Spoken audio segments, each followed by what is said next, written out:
मैं हूं इंजीनियर योगेंद्र प्रसाद यादव। मैं बिहार का रहने वाला हूं। कुछ युवकों के सहयोग से एक नई पार्टी बनाई गई है, भारतीय राजनीतिक विकल्प पार्टी। इसका उद्देश्य है भ्रष्टाचार मुक्त भारत। 75% युवकों ने अपनी भागीदारी इसमें जोड़ रखी है, 50% महिलाओं को भी जोड़ रखा है। जो बाकी के 25% बचेंगे युवकों के अलावा, उसको उन्होंने बुजुर्गों को दे रखी है, ताकि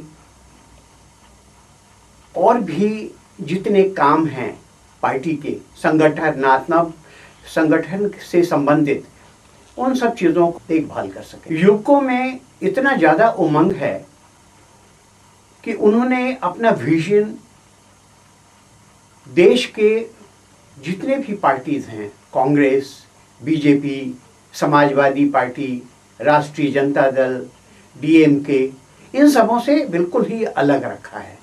उनका मानना है कि केंद्र बहुत ही स्ट्रांग होना चाहिए, बहुत मजबूत केंद्र होना चाहिए, ताकि इससे अंतर्राष्ट्रीय बाजार में इसकी ख्याति हो और इसका लोहा माने लोग। पिछले कुछ सालों से आप सब देख रहे हैं कि मिली-जुली सरकार केंद्र में बनती है। इससे केंद्र सरकार बहुत ही कमजोर होता है। जिस छोटी मोटी पार्टीज को के जरूरतों की पूर्ति नहीं होती, तो वो अब धमकी देता है कि मैं सरकार से अलग हो जाऊंगा, और इस तरह बार्गेन चलता रहता है। कभी कोई छोटी पार्टी जोड़ती है, कभी कोई छोटी पार्टी अलग होती है। युवकों का मानना है कि जब तक हमारा केंद्र सरकार स्ट्रांग नहीं होगा, देश उन्नति नहीं कर पाएगा। अब सवाल ये उठता है कि केंद्र को कैसे स्ट्रांग बनाया जाए। युवकों ने एक नए दिशा को पकड़ा है। उनका ये कहना है कि अभी की जो पार्लियामेंट्री सिस्टम है, अभी जो हमारे देश में सिस्टम चल रहा है कि एमपीज चुने जाते हैं, एमएलएज चुने जाते हैं, एमएलएज मुख्यमंत्री का चुनाव करता है, एमपीज प्रधानमंत्री का चुनाव करता है, और हॉर्स ट्रेडिंग बड़े ज़बरदस्त तरीके से चल रहा है। क्यों? क्योंकि राष्ट्रीय पार्टी बहुत ही कमज़ोर हो गई हैं। बीजेपी हैं, उनका आंकड़ा बहुत ही नीचे आ गया है। कांग्रेस है, उनका आंकड़ा नीचे आ गया है। कम्युनिस्ट पार्टी है, उसका आंकड़ा नीचे आ गया है। तो इन युवकों ने कहा कि हम क्यों नहीं राष्ट्रपति प्रणाली, प्रेसिडेंशियल फॉर्म ऑफ गवर्नमेंट अपने देश में लागू करें, ताकि छोटी छोटी पार्टियों की वजह से जो केंद्र कमजोर होता जा रहा है, इससे निजात पाया जा सके। उनका कहना भी सही है कि कैसे निजात पाया जाए।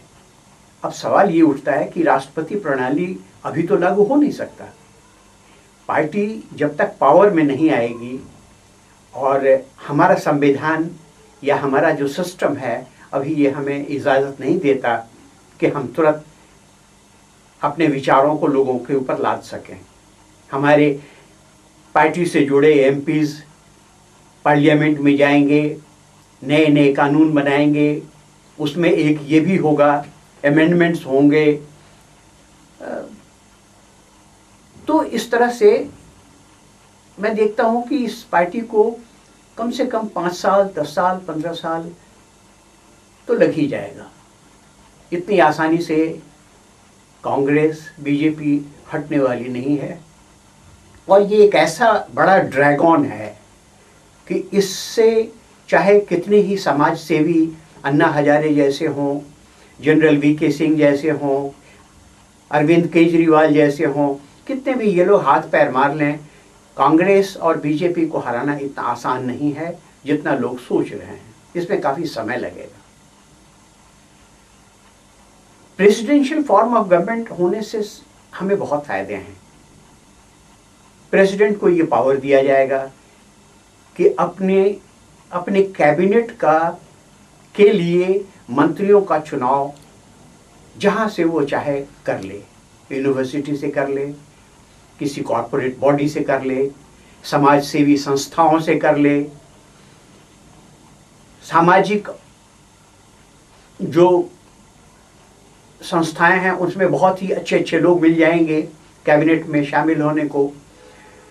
तो इस तरह से जो सरकार बनेगी वो एक बहुत ही निष्पक्ष और बहुत ही अच्छी सरकार बनेगी। और साथ साथ उन मंत्रियों को ये भय नहीं रहेगा, उन्हें ये डर नहीं रहेगा कि हमारी नौकरी 5 साल की है, जब वो 5 साल के बाद अगर राष्ट्रपति नहीं रहता है, दूसरा राष्ट्रपति बनता है, तो वो अपने अपने जगहों पे वापस जाएंगे। प्रोफेसर अपने यूनिवर्सिटी में जाकर वही पढ़ाई का काम करेगा, कॉरपोरेट बॉडी से आया है वो अपने काम में लग जाएगा, सामाजिक संस्था से जो जुड़ा है अपने काम में लग जाएंगे। इससे किसी को लूट खसोट की जरूरत नहीं पड़ेगी। अभी क्या है, अभी जो एमपीज चुन के आते हैं उनका हाल ये है कि वो ये सोचते हैं कि 5 वर्ष के लिए मैं मंत्री हूँ, इसमें जितना लूट खसोट कर लो, उसके बाद फिर मौका मिले ना मिले।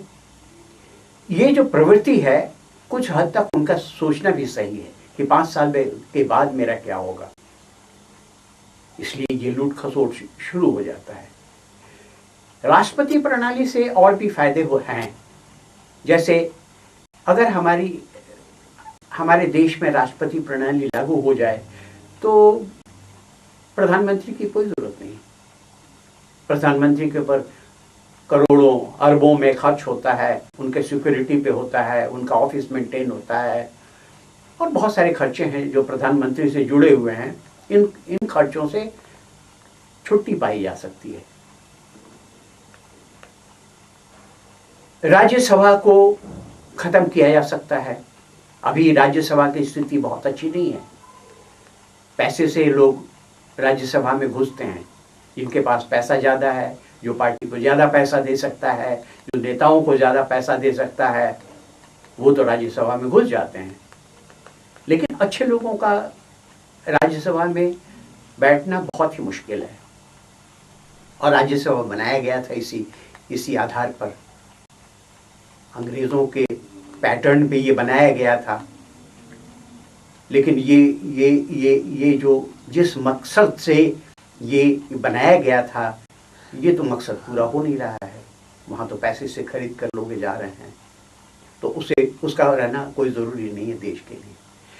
जो लोकसभा है, लोकसभा में लोग चुनकर आएंगे, अलग अलग पार्टी के लोग आएंगे, उससे राष्ट्रपति को कोई खतरा नहीं होगा।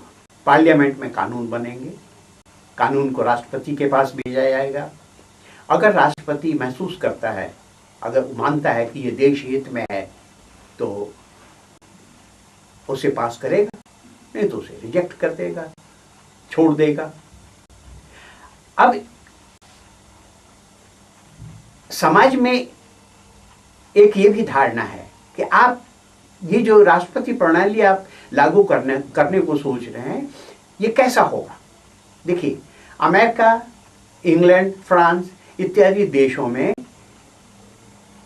राष्ट्रपति प्रणाली से राष्ट्रपति का चुनाव तो होता है, हेड ऑफ द स्टेट का चुनाव होता है, लेकिन उनमें भी थोड़ा सा इनडायरेक्ट है, बिल्कुल डायरेक्ट नहीं है।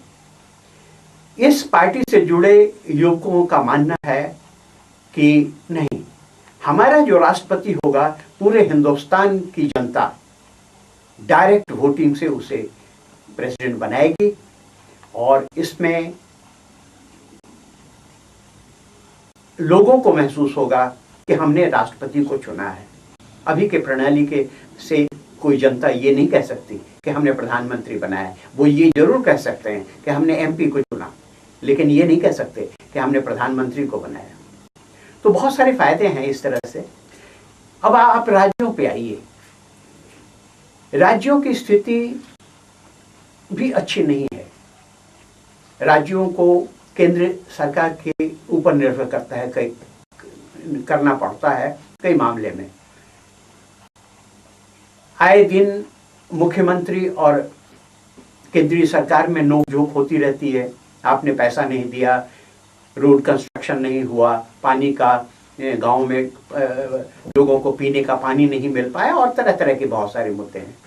तो युवकों ने माना कि क्यों नहीं हम राज्य को भी स्वायत्तता दें, कुछ मुद्दों को छोड़कर, जैसे डिफेंस,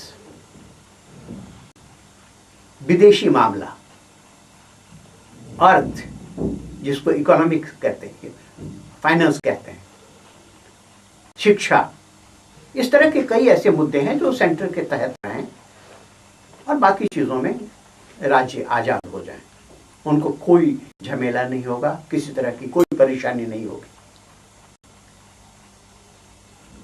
युवकों ने एक बड़ा ही कड़ा रुख अपनाया है आरक्षण के मामले में। उनका ये मानना है कि आरक्षण से हमारा समाज लंगड़ा हो रहा है। बात भी सही है। आप जिस जाति को, आप जिस वर्ग को आप आरक्षण दे रहे हैं वो लंगड़ा तो हो जाता है। जिसे आरक्षण मिलना चाहिए उसे तो आरक्षण मिल नहीं पा रहा है। जो अच्छे हैं, क्रीमी लेयर कहिए, वही इसका लाभ उठा सकते हैं, वही उठा रहे हैं। गांव में बहुत से लोगों को पता भी नहीं है कि आरक्षण होता क्या है, कैसे इस आरक्षण का उपयोग किया जा सके, कैसे हमारे बच्चे आरक्षण का लाभ उठा पाएंगे। तो बहुत सारी कठिनाई है। उनका मानना है युवकों का कि नहीं, हमारी पार्टी आरक्षण को बढ़ावा नहीं देगी। जब उनसे कई पत्रकारों ने सवाल पूछा कि तब तो आपकी पार्टी मात खा जाएगी, क्योंकि पिछड़े वर्ग के 27%, दलित और शेड्यूल्ड ट्राइब के 22.5%, ये सब मिलकर आपके खिलाफ हो जाएंगे। मेरा ये मानना है, मैंने उनको जवाब दिया कि नहीं, हम आरक्षण के पक्ष में नहीं हैं, लेकिन अगर कोई जोर जबरदस्ती करता है, कहता है कि नहीं आरक्षण होना चाहिए, तो क्यों नहीं सबों को आरक्षण दे दें? क्यों ब्राह्मणों को अलग रखें? क्यों ठाकुरों को अलग रखें? क्यों दूसरे और अगड़ी जातियों को अलग रखें? सबको आरक्षण दो। कैसे? देश में जनगणना हो जाति के आधार पर, ये पता चलेगा कि किस जाति के लोग कितने हैं और उसके आधार पे आरक्षण दिया जाए। इससे ब्राह्मण भी खुश हो जाएंगे, ठाकुर भी खुश हो जाएंगे, पिछड़े तो खुश होंगे ही, क्योंकि पिछड़ी जाति में बहुत से ऐसे लोग हैं जिनको आरक्षण मिल रहा है लेकिन उनके आबादी के अनुसार नहीं मिल रहा है, उनको लाभ पहुंचेगा। इस आरक्षण से जो इस पार्टी के युवकों ने सोच रखा है, उससे सबसे ज्यादा फायदा मुसलमानों को होने वाला है। मुसलमान अभी कहीं के नहीं हैं। मुसलमान सियासी खेल में कभी, जैसे बैडमिंटन का शटल कॉक होता है उसकी तरह से, कभी इधर कभी उधर, उनकी स्थिति अच्छी नहीं है। सबसे ज्यादा फायदा मुसलमानों को होने जा रहा है अगर जनगणना के आधार पे आरक्षण मिला लोगों को। हो सकता है 12%, 13%, 14%, 15% जो उनकी आबादी है उसके हिसाब से मिल जाए। अभी तो उन्हें कुछ नहीं मिल रहा है। अभी तो राजनीतिक पार्टियों ने एक दूसरे से लड़ा रखा है। वो कहते हैं हम आपको 5% आरक्षण देंगे, लेकिन आरक्षण आएगा कहां से? सुप्रीम कोर्ट कहता है कि हम 50% से ज्यादा हम आरक्षण लागू नहीं होने देंगे। तो वो कहते हैं इसी 27% में से जो पिछड़े वर्गों को मिला हुआ है उसी में से उनको 5% मिलेगा। यानी ये सिर्फ लड़ाने की राजनीति है, और जब इलेक्शन आने को होता है तब ये मुद्दा उठता है और होता कुछ नहीं है। इसलिए इस देश में अगर सबसे ज्यादा फायदा होगा इस पार्टी के बनाए हुए नियमों के अनुसार आरक्षण का, तो सबसे ज्यादा फायदा मुसलमानों को होने जा रहा है। अब इस मुसलमान इस बात को समझे या नहीं समझे।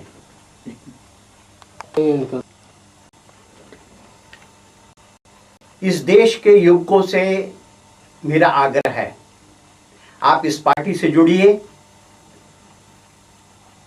और 75% भागीदारी पाइए। मुसलमानों से आग्रह है, आप इस पार्टी से जुड़िए और आज आप कहीं नहीं हैं, आपको हम जगह देंगे, आपकी भागीदारी दर्ज की जाएगी और आप बहुत खुश होंगे। पिछड़े वर्गों से मेरा ये कहना है कि उनको हमारी पार्टी की नीतियों के आधार पर जो आरक्षण दिया जाएगा उससे ज़्यादा लाभ मिलेगा, ब्राह्मणों को लाभ मिलेगा, ठाकुरों को लाभ मिलेगा, सबों को। इसलिए सब हर वर्ग के लोगों से, युवकों से खास तौर पर मेरा ये कहना है कि आप हमारी पार्टी से जुड़िए। हमारे युवकों की परिभाषा है 18 साल से लेकर 50 साल, यानी इसके बीच के जो लोग होंगे वही युवक होंगे। इसलिए मैं एक बार फिर आपसे आग्रह करता हूं कि हमारी पार्टी से जुड़िए और भ्रष्टाचार मिटाने की ओर पहला कदम रखिए। इस पार्टी से जुड़ने का मतलब ही है कि आप भ्रष्टाचार मिटाने की तरफ बढ़ रहे हैं। जय हिंद।